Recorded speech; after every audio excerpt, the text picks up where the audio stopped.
Hello everyone. स्वागत है आप सभी का लोकवाणी पाठशाला में और करंट अफेयर्स की एक और क्लास में। तो भाई आज की क्लास के अंदर मैं आपको 9 मई से लेकर और 11 मई 2023 तक की टॉप 10 एग्ज़ाम वाली करंट अफेयर्स के बारे में बताऊंगा। इससे पहले मैं आपको करंट अफेयर्स की 3 क्लास प्रोवाइड करा चुका हूं, जिसके अंदर मैंने आपको 1 मई से लेकर और 8 मई 2023 तक की करंट अफेयर्स के बारे में बताया है। तो अगर क्लास को अभी तक आपने नहीं देखा है तो लिंक मैंने आज की क्लास के डिस्क्रिप्शन बॉक्स में दे दिया है, वहां जाकर आप अच्छे से तीनों क्लास को जरूर देखें। तो चलिए आज की क्लास शुरू करते हैं। क्लास अगर आपको अच्छी लगे तो आप क्लास को शेयर जरूर करें और चैनल को भी सब्सक्राइब करना ना भूलें। चलिए पहला क्वेश्चन पढ़ते हैं। लिखा हुआ है, हाल ही में आसियान शिखर सम्मेलन 2023 किस देश में शुरू हुआ है? तो भाई इस देश का नाम है इंडोनेशिया। इंडोनेशिया के लाबुआन बाजो शहर में आसियान शिखर सम्मेलन 2023 का आयोजन किया जा रहा है। कभी कभी एग्ज़ाम के अंदर आसियान की फुल फॉर्म भी पूछ ली जाती है। तो भाई आपको पता हो आसियान की फुल फॉर्म होती है association of south east Asian nation. तो इसको भी आप याद रखें। चलिए अगला क्वेश्चन पढ़ते हैं। मई 2023 में एक नई पुस्तक Draupadi Murmu from tribal hinterlands to Raisina Hills किसके द्वारा लिखी गई है? तो भाई इनका नाम है कस्तूरी रे, जिन्होंने हाल ही में इस पुस्तक का विमोचन किया है। तो भाई कभी कभी एग्जाम के अंदर लेटेस्ट बुक के राइटर का नाम पूछ लिया जाता है, तो इसको आप याद रखें। अगला क्वेश्चन पढ़ते हैं। हाल ही में बच्चों के लिए डिजिटल हेल्थ कार्ड बनाने वाला पहला राज्य कौन बना है?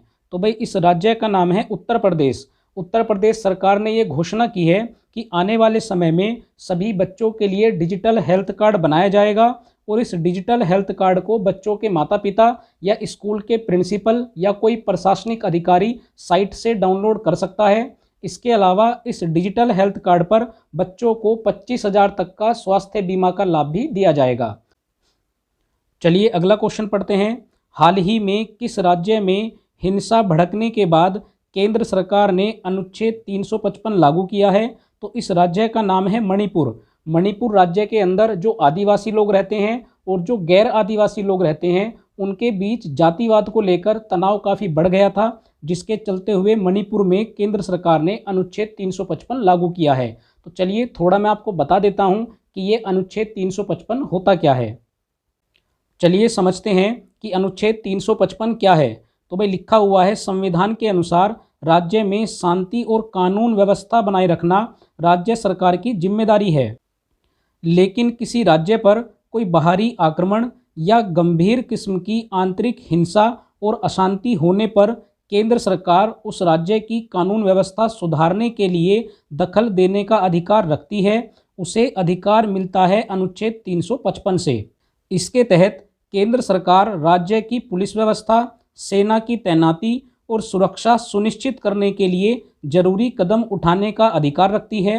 अनुच्छेद 355 लगाने के बाद राज्य की सुरक्षा और वहां संविधान लागू कराने की जिम्मेदारी केंद्र सरकार की होती है। तो भाई कहने का मतलब ये है कि अब जो हमारा राज्य मणिपुर है वो पूरा का पूरा केंद्र सरकार के कंट्रोल में है।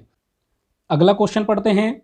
भारतीय विदेश मंत्रालय और बांग्लादेश विदेश मंत्रालय के छठे हिंद महासागर सम्मेलन का आयोजन 12 से 13 मई 2023 को किस देश में होगा? तो भाई इस देश का नाम है बांग्लादेश। बांग्लादेश की राजधानी ढाका में इस सम्मेलन का आयोजन किया जाएगा। एक और बात यहाँ पर इम्पोर्टेंट है, इस सम्मेलन में काशी हिंदू विश्वविद्यालय के शोधकर्ता छात्र सचिन तिवारी, भाई इनका पूरा नाम सचिन तिवारी है, इनको भी इस सम्मेलन में शामिल किया गया है। तो ये भी आप याद रखें। अगला क्वेश्चन पढ़ते हैं।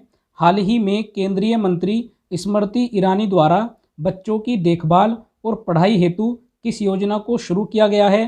तो भाई इस योजना का नाम है पोषण भी और पढ़ाई भी। तो इस योजना के तहत छोटे बच्चों के मानसिक और शारीरिक विकास पर विशेष ध्यान दिया जाएगा।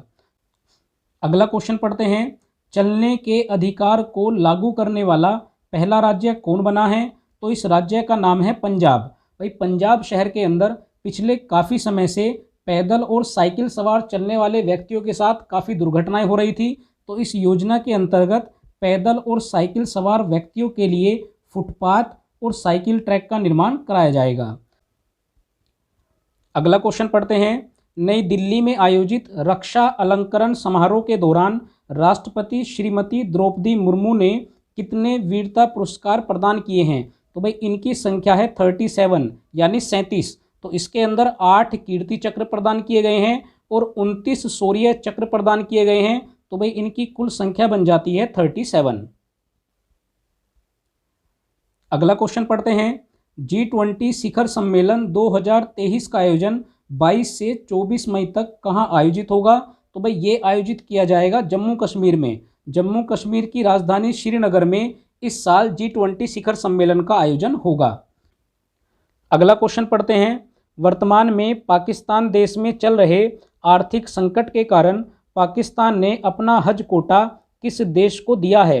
तो भाई इस देश का नाम है सऊदी अरब। तो थोड़ा सा मैं यहाँ पर आपको बता देता हूँ, सऊदी अरब के अंदर मुस्लिम लोग हज करने के लिए जाते हैं। तो भाई सऊदी अरब देश क्या करता है कि जो ऐसे देश होते हैं जहाँ पर मुस्लिम लोग काफ़ी अधिक संख्या में रहते हैं तो उनको एक कोटा दिया जाता है, जैसे 20% का कोटा, 30% का कोटा, 80% का कोटा। तो इसी तरह का कोटा पाकिस्तान देश को भी दिया गया था, लेकिन उसकी शर्त क्या होती है कि जितना परसेंट कोटा आपको दिया गया है आपको वो कोटा कंप्लीट करना है, यानी उसके अंदर टिकट की संख्या होती है तो आपको वो टिकट कंप्लीट करके ही वापस करना है। लेकिन क्योंकि पाकिस्तान के अंदर आर्थिक संकट चल रहा है तो वहाँ के लोगों ने उतने टिकट नहीं कराए जितने टिकट वहाँ के लोगों को कराने थे, यानी वो परसेंटेज पूरी नहीं हो पाई। तो शर्त ये होती है कि जितना आपको कोटा दिया गया है आपको उसका पूरा पैसा सऊदी अरब को देना है। लेकिन क्योंकि पाकिस्तान के अंदर कम से कम लोग इस टिकट की बुकिंग करा पाए तो भाई पूरी टिकट की बुकिंग नहीं हो पाई, जिसके कारण पाकिस्तान ने आर्थिक संकट से बचने के लिए अपना हज का कोटा वापस सऊदी अरब को कर दिया। आई होप कि बात आपको समझ में आई हो। चलिए अब हम चलते हैं अपने फास्ट ट्रैक रिवीजन की तरफ और देखते हैं कि आपको पिछली 3 करंट अफेयर्स के कितने क्वेश्चन याद हैं।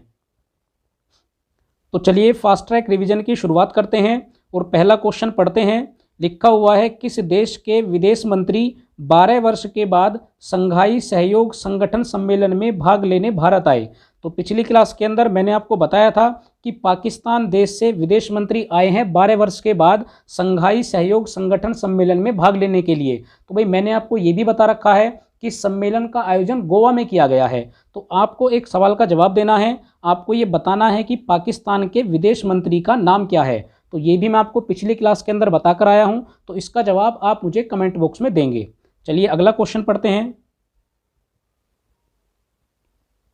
लिखा हुआ है, पर्यटन स्थलों में स्वच्छता बनाए रखने के लिए किस राज्य में ऑपरेशन मर्यादा नाम से एक विशेष अभियान चलाया जा रहा है? तो भाई इस राज्य का नाम है उत्तराखंड। ये भी मैंने आपको बताया था कि उत्तराखंड पुलिस द्वारा यह अभियान चलाया जा रहा है। इसके तहत पर्यटन स्थलों में स्वच्छता बनाए रखने के लिए लोगों को जागरूक किया जा रहा है। चलिए अगला क्वेश्चन पढ़ते हैं। लिखा हुआ है, विश्व एथलेटिक्स दिवस कब मनाया जाता है? तो भाई प्रत्येक वर्ष ये मनाया जाता है 7 मई को। तो इसको आप याद रखें, पहले भी मैं आपको इसके बारे में बता चुका हूं। चलिए अगला क्वेश्चन पढ़ते हैं।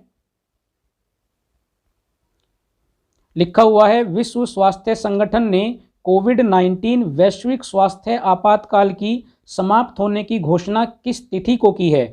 तो भाई अभी हाल ही में 5 मई को WHO यानी विश्व स्वास्थ्य संगठन ने कोविड-19 को स्वास्थ्य आपातकाल की कैटेगरी से बाहर कर दिया है। लेकिन मैंने आपको साथ के साथ ये भी बताया था कि कब कोविड-19 को स्वास्थ्य आपातकाल घोषित किया गया था।